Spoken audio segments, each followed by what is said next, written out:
आपको लेह से वापस जाना है श्रीनगर वाली साइड से, फेमस करीम्स है, तो चलिए देख लेते हैं आज रेंचो स्कूल भी। तो गाइस अभी मैं निकल रहा हूँ श्रीनगर के लिए लेह से। ये अब चलेगी सुबह 5 बजे। गाड़ी का क्या हाल कर दिया इसने।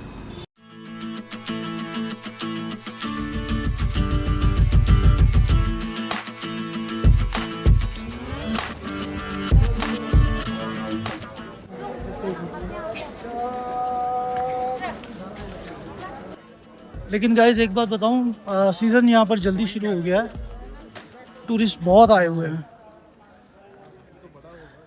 काफ़ी हद तक होटल्स ऑलरेडी बुक चल रहे हैं या ऑक्यूपाइड हैं। हर दुकान पे रश है, देख के लग रहा है अच्छे टूरिस्ट आ चुके हैं ऑलरेडी, जो कि एक अच्छी बात है। इसी चीज़ का तो ये शहर काफ़ी टाइम तक वेट करता है, कई कई महीने यहाँ सुनसान पड़ा रहता है, कोई नहीं होता सिवाय लोकल्स के और उनकी परेशानियों के।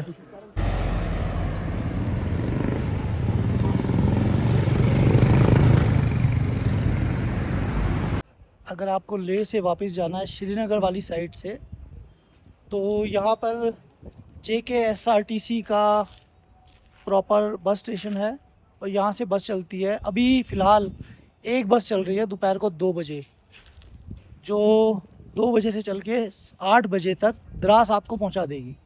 द्रास में आपको एक नाइट का हॉल्ट लेना पड़ेगा।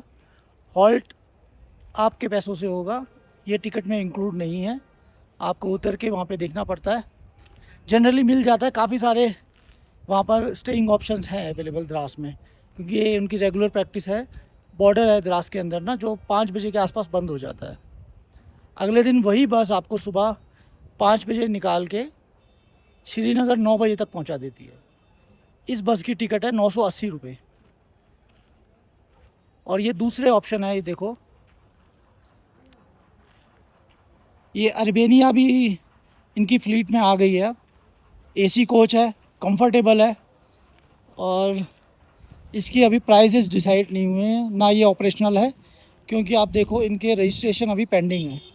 जिस दिन ये सर्विस एक्टिवेट हो जाएगी, थोड़ा सा कंफर्टेबल ट्रैवल भी हो जाएगा इसके अंदर। पर अभी जो बस है वो ऑर्डिनरी है। दूसरा फास्ट मोड ऑप्शन है टेम्पो ट्रैवलर, जिनके अपने स्टैंड हैं और वो चलते हैं सुबह 4 बजे से चलने शुरू हो जाते हैं, नंबर लगते हैं उनके। तो आपको फ़र्स्ट कम फर्स्ट सर्व के बेसिस पे टिकट लेनी है। उसका चार्ज रहता है करीब 2,500 से 3,000 रुपये पर पर्सन। ऑप्शन मैंने आपको बता दिए हैं, जो आपको सूट करे। श्रीनगर वाले साइड अगर आपको जाना हो तो इससे जा सकते हैं, अदरवाइज़ प्राइवेट टैक्सीज़ तो अवेलेबल है ही।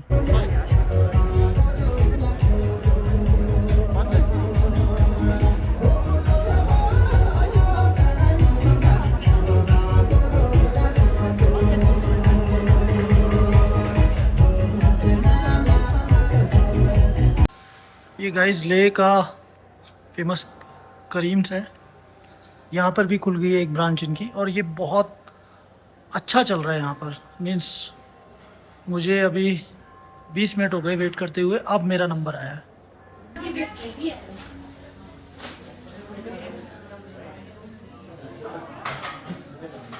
Good morning guys. तो लद्दाख में मेरा सफ़र यहीं ख़त्म होता है। अब मेरी 3rd लेग की जर्नी शुरू हो रही है आज से। आज मैं निकल रहा हूँ यहाँ से जम्मू कश्मीर ट्रांसपोर्ट की बस से श्रीनगर।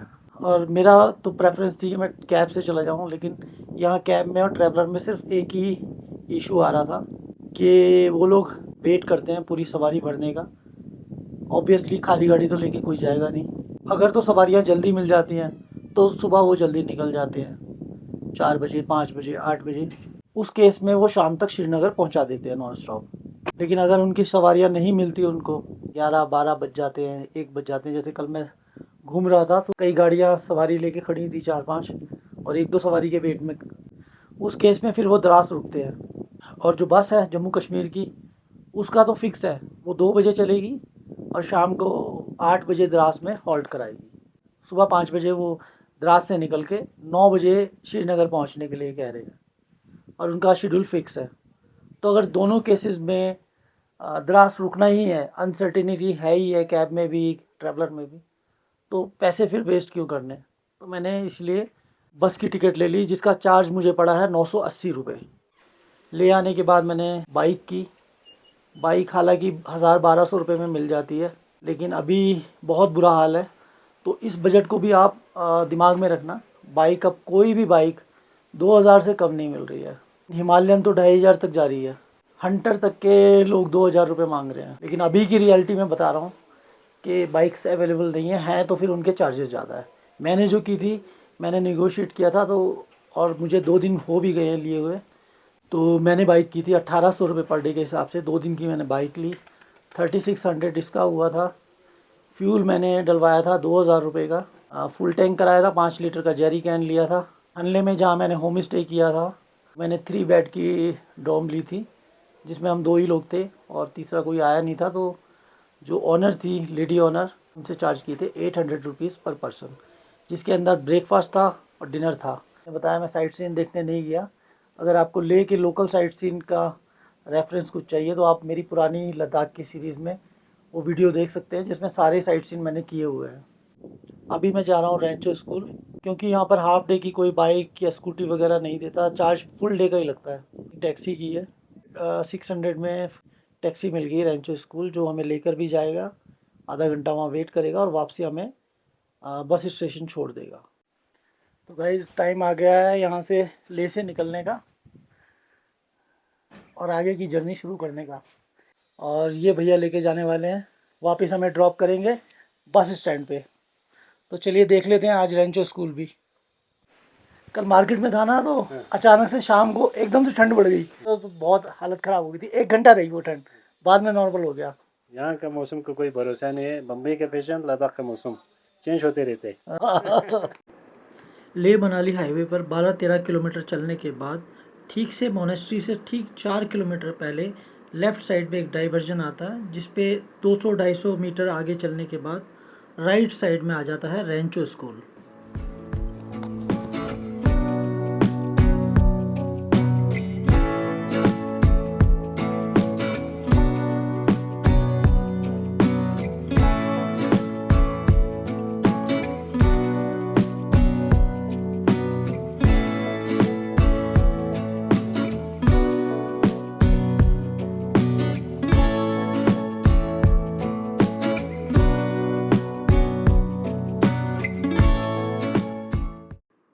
अच्छी जगह है ये विज़िट करने के लिए। और अगर आप लोकल साइट सीन में ठीक से मोनेस्ट्री जा रहे हैं तो उसके साथ इस जगह को भी ऐड कर सकते हैं अपनी आइटनरी में। लोग भी अच्छे खासे आए हुए हैं यहाँ। सो गाइज़, ऐसा दिखता है रेंचो स्कूल। तो गाइज़, ये है बस JKSRTC की, और आप देखो इस पर इन्होंने फेयर भी लिखा हुआ है और टाइमिंग भी लिखी हुई है। सही 2 बजे चलती है और रिपोर्टिंग टाइम है 1 बजे। वैसे तो मैक्सिमम टिकट्स एक दिन पहले ही प्री बुक हो जाती हैं, और जो बच जाती हैं वो ऑन द स्पॉट लोग ले लेते हैं। अभी फ़िलहाल तो यही ऑप्शन है जाने का। वैसे तो बाहर टैक्सीज़ भी चल रही हैं। अभी मैंने बात की थी, वो जो इनोवा खड़ी है वो जा रही है, लेकिन वो चलेगी रात को, और रात को जाने का मतलब है कि वो सुबह सुबह द्रास पहुंचेंगे तो उन्हें बॉर्डर ओपन मिलेगा और वो kind of non stop Srinagar पहुंच जाएंगे 10-11 बजे तक। लेकिन रात की जर्नी में इस रूट के खूबसूरत नज़ारे मिस हो जाएंगे। तो सेंस लगती नहीं मुझे कोई, जब बस ने भी कल पहुंचना है और टैक्सी ने भी कल पहुंचना है। ये खड़ी है दिल्ली से ले वाली बस, जिससे हम आए थे, सेम बस है ये, लेकिन अभी तक तो शायद 2-1 चक्कर मार चुकी होगी। और तो गाइज़, ये है कुछ बस की कंडीशन अंदर से। ठीक है, 3/2 स्टैंडर्ड बस है ये, पर यही ऑप्शन है, करें क्या। टिकट के लिए आपको काउंटर पे ही आना होगा, और वो रहा काउंटर सामने। कोशिश करें एक दिन पहले ही आके टिकट ले जाएं। वैसे तो सेम डे भी मिल जाती है, पर just in case don't take any chances. और 2 बज गए, किसी भी टाइम बस चल सकती है यहाँ से। दिल्ली से लेह तक का मेरा सफ़र पूरा हुआ। अब आगे की जर्नी मैं करूँगा श्रीनगर से दिल्ली तक की। एक दिन मेरा हॉल्ट है श्रीनगर में, तो अभी मेरे पास श्रीनगर की कोई बुकिंग नहीं है स्टे की, वो मैं बस में बैठ के करा लूँगा। बस का रूट रहने वाला है लामायुरू, कारगिल, द्रास। तो देखते हैं कैसी रहने वाली है इस बस की जर्नी। मैं पहली बार ही ट्रैवल करूँगा इससे। सो गाइस डीजल वगैरह भरवा के बस हमारी निकल गई है बस स्टैंड से दोपहर को ठीक 2:30 बजे।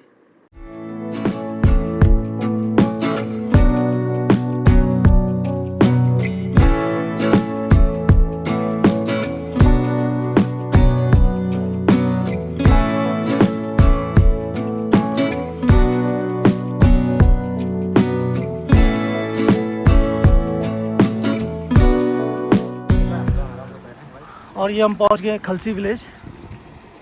बस यहाँ पर रुकी है टी ब्रेक के लिए, सिर्फ 10 से 15 मिनट रुकेगी बस। और ये है खलसी का चेक पोस्ट, जहाँ पर गाड़ी की एंट्री होगी, उसके बाद ही गाड़ी आगे जा पाएगी। लेह से श्रीनगर की अपनी इस जर्नी में अब हम एंटर करने जा रहे हैं लद्दाख के सबसे दिलचस्प हिस्सों में से एक, लामा यूरो, जिसे मूनलैंड भी कहते हैं। दोस्तों, अगर आप कभी यहाँ आओगे तो आपको सचमुच ऐसा लगेगा कि आप दूसरे ही किसी ग्रह पर पहुँच गए हो।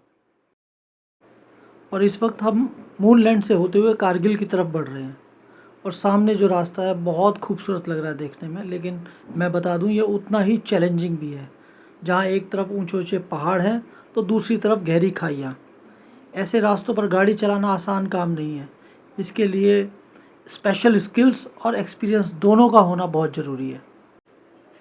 गाइस, अगर आप भी लद्दाख घूमने का सपना देख रहे हैं तो प्लीज़ इस वीडियो के आखिर तक ज़रूर बने रहिए, क्योंकि इस पूरी सीरीज़ में मैं अपने एक्सपीरियंस के साथ साथ इम्पॉर्टेंट इन्फॉर्मेशन और ट्रैवल टिप्स भी शेयर कर रहा हूँ, जो आपकी लद्दाख जर्नी को आसान, सेफ़ और मेमोरेबल बनाने में बहुत हेल्प करेगी। गाइस, शाम के बजे हैं 7 और हमारी बस पहुँच गई है कारगिल चेक पोस्ट पर, जहाँ फिर से एक बार बस की एंट्री होगी और उसके बाद हम आगे जा पाएंगे। और अब हम पहुँचने वाले हैं कारगिल। बहुत से लोग कारगिल को कश्मीर का हिस्सा समझते हैं, लेकिन एक्चुअल में कारगिल लद्दाख यूटी का दूसरा सबसे बड़ा शहर है। सही मायनों में तो कारगिल लद्दाख को कश्मीर से जोड़ने वाली एक इम्पॉर्टेंट कड़ी है, लेकिन हम लोग जब भी कारगिल का नाम सुनते हैं तो सुनते ही हमारे दिमाग में कारगिल की वो वॉर याद आ जाती है जिसने इस जगह को पूरे देश में पहचान दिलाई। रात के 10:30 बजे हमारी बस पहुंच गई है कारगिल वॉर मेमोरियल, लेकिन अभी तो मैं आपको कुछ भी नहीं दिखा सकता अंदर से, क्योंकि ये बंद हो चुका है। बट आपको अगर कभी इस रूट पे आने का मौका मिले तो शाम को 5-6 बजे तक यहाँ पहुँच जाएं, ताकि आराम से इस जगह को देख सकें। But remember guys, this is not a tourist place, बल्कि आपकी ज़िंदगी में शायद ये एक ऐसा मौका होगा जब आप उन शहीदों को अपनी रिस्पेक्ट और ग्रेटिट्यूड शो कर सकेंगे जिन्होंने देश के लिए बलिदान दिया। एक और रिक्वेस्ट, आप जब भी यहाँ पर आएँ तो इस जगह का डेकोरम और डिसिप्लिन बनाए रखें। ये खड़ी है हमारी बस, ये अब यहाँ से निकलेगी सुबह 5 बजे। पहुँचते पहुँचते काफ़ी वक्त लग गया। हम द्रास पहुँचे हैं करीब 11 बजे और ये है द्रास का रेस्ट हाउस। तो फर्स्ट प्रायोरिटी तो टूरिस्ट की, ट्रैवलर्स की यही रहती है कि इसके अंदर ही रूम मिल जाए। मैं भी पहले इसी में गया था, बट ये तो पूरा भर चुका है, पूरा फुली ऑक्यूपाइड है, कोई कमरा नहीं है इसके अंदर। क्योंकि होता यह है कि जो प्राइवेट गाड़ियों से आते हैं वो पहले पहुंच जाते हैं, बस लेट पहुंची है, उन्होंने सारे रूम्स पहले ही ले लिए, सारी गाड़ियां अंदर खड़ी हुई हैं। फिर मैंने लिया है इसके अंदर रूम। 11:15 बजे द्रास में पहुंचे हैं और ये छोटा सा होटल कह लो। और पूरे द्रास में आपको ऐसे छोटे छोटे जो सिस्टम बनाए हुए हैं इन लोगों ने वो मिल जाएंगे ठहरने के, सॉर्ट ऑफ होटल कहते हैं इसको। सबको पता है ये यहाँ पर काफ़ी टाइम से ऐसा ही चल रहा है सिस्टम ना, पूरा अरेंजमेंट यहाँ पर इन लोगों का इसी हिसाब से चलता है। शाम को 5 बजे बॉर्डर बंद होता है, उसके बाद लोगों को यहाँ ठहरना ही पड़ता है। बट ये भी बुरा नहीं है, ये रूम मुझे पड़ा है 800 रुपये का और सिर्फ कुछ घंटे बिताने हैं, क्योंकि बस सुबह निकलेगी यहाँ से 5 बजे, जिसके लिए हमें 4:30 बजे रेडी हो जाना पड़ेगा। ज़्यादा कुछ करने को नहीं है यहाँ पे, सिर्फ डिनर करना है नीचे और आके सोना है, ताकि सुबह टाइम से उठ जाए। आज वीडियो एडिटिंग नहीं करूँगा सुबह, नहीं तो आँख नहीं खुलेगी, बस निकल जाएगी, फिर दूसरी बस कल मिलेगी नहीं। तो जो इम्पोर्टेंट बात मैं कर रहा हूँ, अगर आप लेह से श्रीनगर जा रहे हैं तो इस 1 नाइट हॉल्ट के खर्चे का भी ध्यान रखें। यहाँ पे ऑप्शन जो है ना डोरमेट्री के भी है 100-150 रुपये में भी डोरमेट्री के अंदर सोने का ऑप्शन मिल जाता है, तो वो आपके ऊपर है। और आगे अच्छे 3 स्टार होटल भी हैं। इस नाइट का एक ये एक्सपेंस भी आप अपनी खर्चे में जोड़ कर चले, आइटनरी में जोड़ कर चले। तो गाइस कश्मीर में एंटर होते ही कश्मीरी खाना शुरू हो गया है। अभी यही है, 11:30 बज रहे हैं। इस टाइम पे ये फूड मिल गया, ये भी बहुत बड़ी बात है।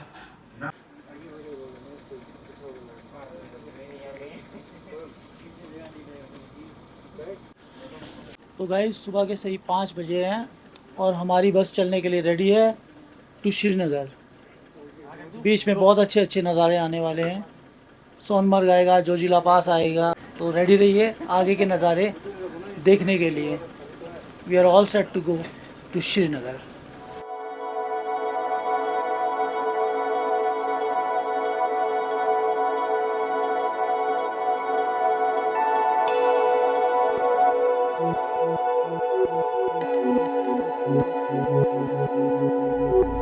सो गाइज ये है वो बॉर्डर जो शाम को बंद हो जाता है, जिसकी वजह से सारा ट्रैफिक द्रास में रोक दिया जाता है। लेकिन अब हमारी बस को परमिशन मिल गई है, पर हैवी व्हीकल्स जैसे ट्रक वगैरह उनको अभी वहीं रोका हुआ है। और ये है इंडिया के एम्बिशियस प्रोजेक्ट्स में से एक जोजिला टनल प्रोजेक्ट। ये टनल लगभग बन के तैयार है और कुछ ही समय में आम पब्लिक के लिए खुल जाएगी। उसके बाद ज़्यादातर ट्रैफिक इसी टनल से होके गुजरेगा। इसमें तो कोई शक नहीं कि सफ़र आसान और तेज़ हो जाएगा, लेकिन कहीं ना कहीं इस पुराने जोजिला पास का जो थ्रिल है ना, वो भी ख़त्म हो जाएगा। और मेरा तो मानना है कि जोजिला इस पूरे रूट पर एक क्राउन की तरह है, एक इनाम है, एक ऐसा रिवॉर्ड जो ट्रैवलर्स को लद्दाख की लंबी और थका देने वाली जर्नी पूरी करने के बाद इस रूट पर मिलता है। जब आप लद्दाख के कोल्ड डेजर्ट को पार करके जोजिला की बर्फीली पहाड़ियों पर पहुंचते हैं तो उसकी फीलिंग ही अलग होती है। और शायद यही वजह है कि ये रास्ता हमेशा खास ही रहेगा।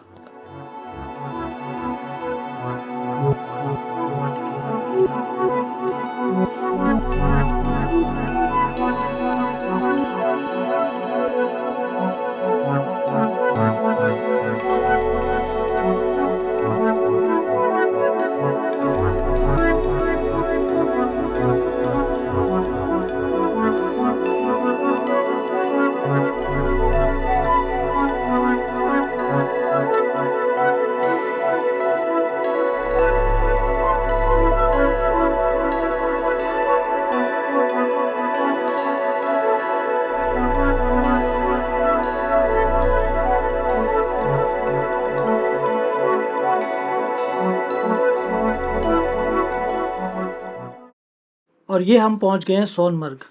और सच बताऊं तो यहाँ पहुंचकर ऐसा लग रहा है कि कोहरे की चादर में लिपटी ये खूबसूरत वादी सुबह सुबह हमारा स्वागत कर रही है।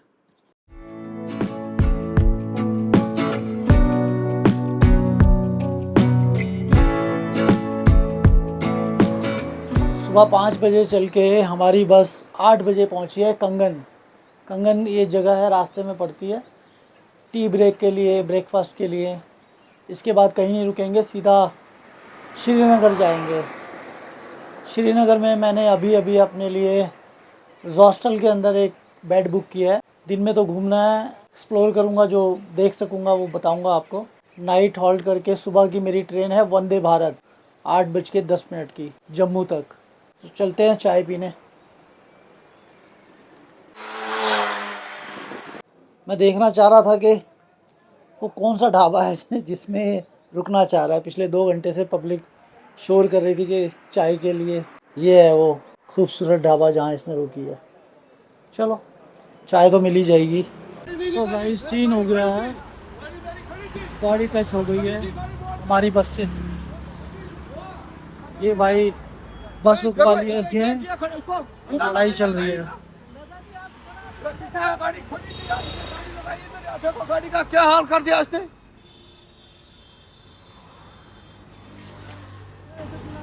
क्या चला रहा है, देखो गाड़ी का क्या कर दिया। खड़ा है बस गाड़ी तो में यार बस। ये हमारी बस का ड्राइवर है।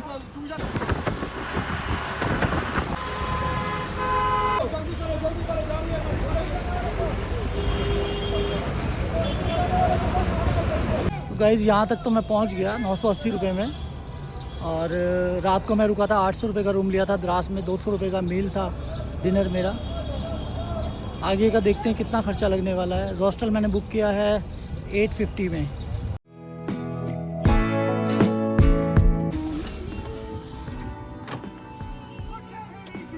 ये मैं पहुंच गया हूं अपने हॉस्टल में। लोकेशन बड़ी पीसफुल है इसकी ना, भीड़ भाड़ से दूर। अच्छा, कोई रिलैक्स भी होना था ना मुझे यहाँ पे, तो ठीक है। वैसे तो हॉस्टल को किसी इंट्रोडक्शन की ज़रूरत नहीं है, क्योंकि ये ऑलरेडी सोलो ट्रैवलर्स और बाइकर्स की फ़र्स्ट चॉइस बन चुका है। मैं सिर्फ आपको यहाँ की वाइफ चेक करा रहा हूँ। एक परफेक्ट बैक पैकर जोन इन्होंने क्रिएट किया हुआ है। और यहाँ रहने का सबसे बड़ा फ़ायदा ये है कि आपको अपने जैसे कई ट्रैवलर्स मिल जाते हैं जिनके साथ आप अपने एक्सपीरियंसेस शेयर कर सकते हैं। दोस्तों, अगर आपको मेरी ये जर्नी पसंद आई हो, वीडियो से कुछ सीखने को मिला हो, या आपने इस सफ़र को मेरे साथ महसूस किया हो, तो वीडियो को लाइक, शेयर एंड कमेंट करना ना भूलें। और अगर आप चैनल पर नए हो तो प्लीज़ सब्सक्राइब जरूर कर लेना। आपका एक सब्सक्राइब और सपोर्ट मुझे ऐसी और जर्नीज़ आपके लिए लाने के लिए मोटिवेट करता रहेगा।